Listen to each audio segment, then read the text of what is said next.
제가 노래까지 준비해서 그건 임원 면접에서 뮤지컬 노래까지 했습니다. 면접관이 물 수밖에 없는 미끼를 막 던지는 겁니다. 의상 때문에 점수 깎은 적이 단 한 번도 없어요. 최종 면접기에 11번 받았는데 10군데 떨어지고 마지막 하나 남은 MBC 된 거예요. 나머지 2명이 실력이 모자라서 떨어졌다? 절대 그렇다고 생각하지 않습니다. 저는 이번에 당신만 모르는 면접관의 채점표라는 책을 내게 된 MBC의 15년차 아나운서 김나진이고요. 세상의 모든 취업준비생 여러분과 이직을 꿈꾸고 있는 그런 분들의 짐을 조금이라도 덜어드리고자 이렇게 출간을 하게 됐습니다. 일단 뭐 처음 책을 내고 창피해서 얼굴을 못 들고 다녔고요. 내가 이런 걸 글이라고 썼구나 라고 해서 조금 이제 창피한 게 좀 있었고, 가장 큰 변화는 그런 거였어요. 포기할까 망설이는 너에게를 썼을 때는 제가 이제 꿈을 가졌던 시절, 그 시절을 되돌아보면서 꿈에 대한 조금은 두루뭉술하고 추상적인 그런 것들을 글로 옮겨놨어요. 막연한 생각들을 이렇게 담아냈더라고요. 그래서 이번에는 여기서 그치지 말고 꿈을 향해 가는 길, 꿈에 닿는 구체적인 방법을 제시해볼까? 이런 생각이 들어서 취업 때문에 좀 어려워하는 분들이 계시다면 그것들을 조금은 제가 풀어드리고 편하게 이야기해줄 수 있겠다, 이런 생각이 들어서 그런 변화, 좀 구체적인 이야기를 하자, 그런 마음에 또 두 번째 책을 발간을 하게 됐습니다. 사실 꼬리 질문은 면접관이 이 지원자들이 궁금하니까, 그리고 더 자세히 알고 싶어서 던지는 거예요. 그리고 확인하고 싶어서, 약간은 애매하고 알쏭달쏭해요. 합격을 시킬지 말지. 그럴 때마다 계속 들어가는 거거든요. 저 같은 경우는 지금은 뭐 뮤지컬을 하시는 분들이 워낙 많지만 17년 전이죠. 제가 그때 입사 시험을 볼 때는 굉장히 진기한 경험이었어요. 이 뮤지컬 했던 경험을 바탕으로 질문이 들어올 수 있도록 준비를 했고, 저는 이제 아나운서에 지원했던 사람이니까 그러면 네가 봤던 뮤지컬로 분명히 무언가 방송 진행을 시킬 것 같은 거예요. 그래서 뮤지컬 관련해서 DJ를 해봐, MC를 해봐라, 이런 것들 멘트도 다 준비를 했었고, 그리고 뭐 최근 봤던 뮤지컬에 대한 감상평이라든가 이런 여러 가지, 그리고 심지어 제가 노래까지 준비해서 그건 임원 면접에서 뮤지컬 노래까지 했습니다. 그래서 그런 것들은 제가 가지고 있는 진기한 경험, 나만의 스토리 하나를 꼬리 질문을 유도하는 거예요. 면접관이 물 수밖에 없는 미끼를 막 던지는 겁니다. 그럼 면접관들은 그거에 관련해서 꼬리 질문을 하게 되죠.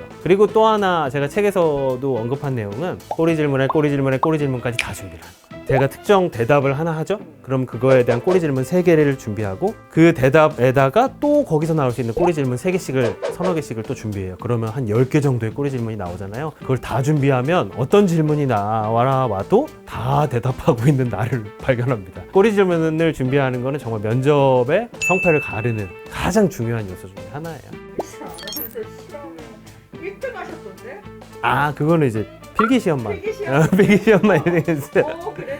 나머지 시험은 다 2등했어요. 운이 좋게 2명 뽑아서 제가 2등으로 된 거예요. 누구셨어요? 1등은 저기 서인 아나운서.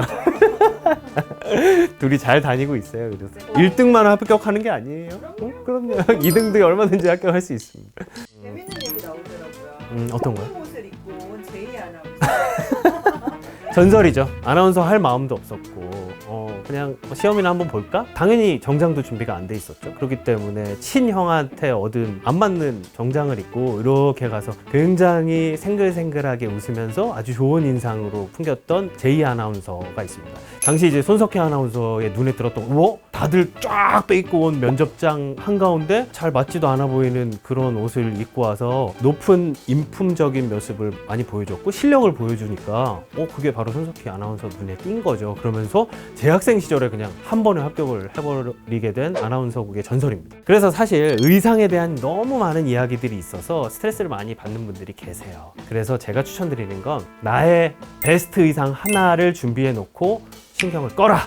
제가 왜 한 벌 정도는 준비해 놓으라고 하냐면, 사실 그것도 저는 필요 없다는 주의거든요. 왜냐하면 너무 과한 의상만 아니면, 제가 면접을 보는 동안 의상 때문에 점수 깎은 적이 단 한 번도 없어요. 그걸로 인해서 면접관들은 점수를 드라마틱하게 막 올려주거나 깎지 않습니다. 하지만 정 마음이 쓰인다 하면 나의 베스트 의상 하나만으로 충분하다, 이 말씀을 저는 꼭 드리고 싶어요.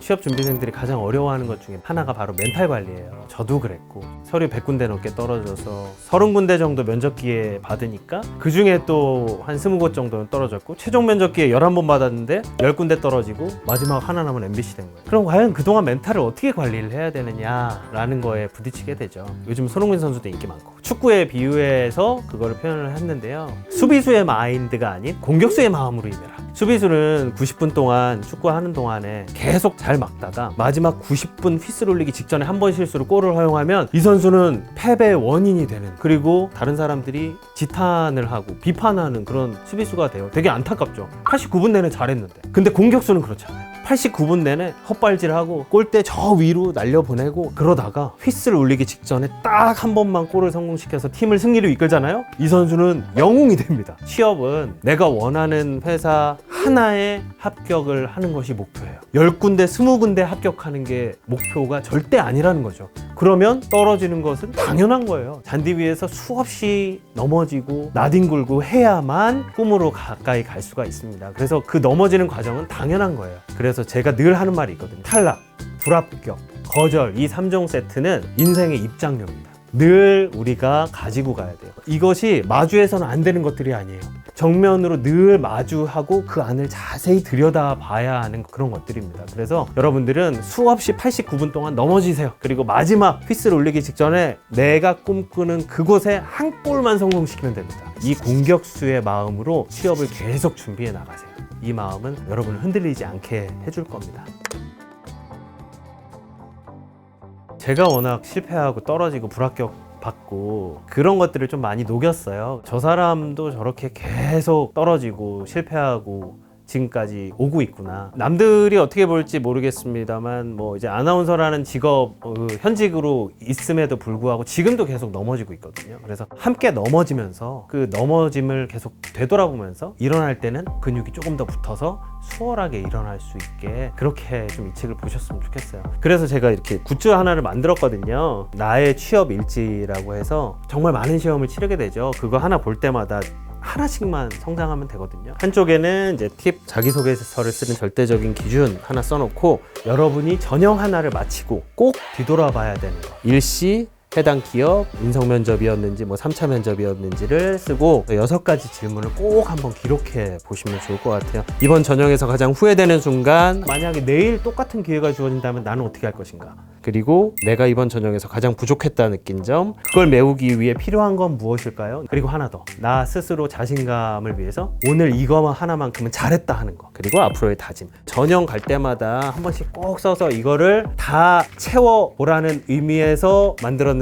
다 채우기 전에 아마 합격하실 겁니다. 이 나의 취업 일지를 쓰시면서 넘어지고 무너지고 좌절한 순간들을 기록하면 분명히 하나씩 성장한 겁니다. 그걸 통해서 여러분 반드시 이 취업에 성공하시길 바라겠습니다. 면접은 뭐 면가몰이라는 말이 있잖아요. 면접은 까볼 때까지 모른다. 다 케이스 바이 케이스, 케바케. A라는 회사에서 A라는 답변을 했는데 떨어지고 그 똑같은 A라는 답변을 가지고 B사에서 했는데 붙을 수가 있어요. 취업은 늘 그래요. 끝날 때까지 알 수가 없는 게 바로 취업이에요. 마지막 최종 면접에 만약에 3명이 올라갔는데 1명이 붙었잖아요. 나머지 2명이 실력이 모자라서 떨어졌다? 절대 그렇다고 생각하지 않습니다. 붙은 1명은 그 회사와의 연이 맞은 거죠. 여러 가지로. 나머지 2명이 실력이 없었다? 절대 그렇지 않고 그 회사와 조금 맞지 않았을 뿐이에요. 그래서 여러분은 A라는 답변을 했을 때 저기서 붙고 어디서는 붙고 어디서는 떨어질 수 있어요. 하지만 여러분들이 그것을 계속해야 하는 이유는 제가 예로 든 그 3명 안에 항상 이름을 계속 올리려는 노력을 해야 됩니다.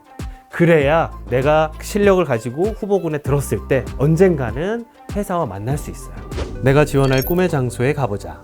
그 회사의 직원이 됐다고 생각하고 똑같이 해보는 거다. 출근 시간 9시에 맞춰 지하철 혹은 버스를 타고 그 시간의 공기를 느껴보자.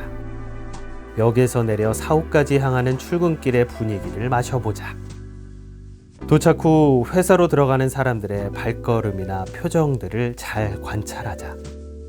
안 되면 말고식으로 출입 신청도 한번 해보자. 사옥 1층의 커피숍, 구내식당, 사옥 지하의 운동시설, 혹은 주변 지하철역, 버스 정류장, 맛집까지 한번 탐방해보면 말할 거리가 마구마구 떨어진다. 딱 한 번만으로도 충분하다.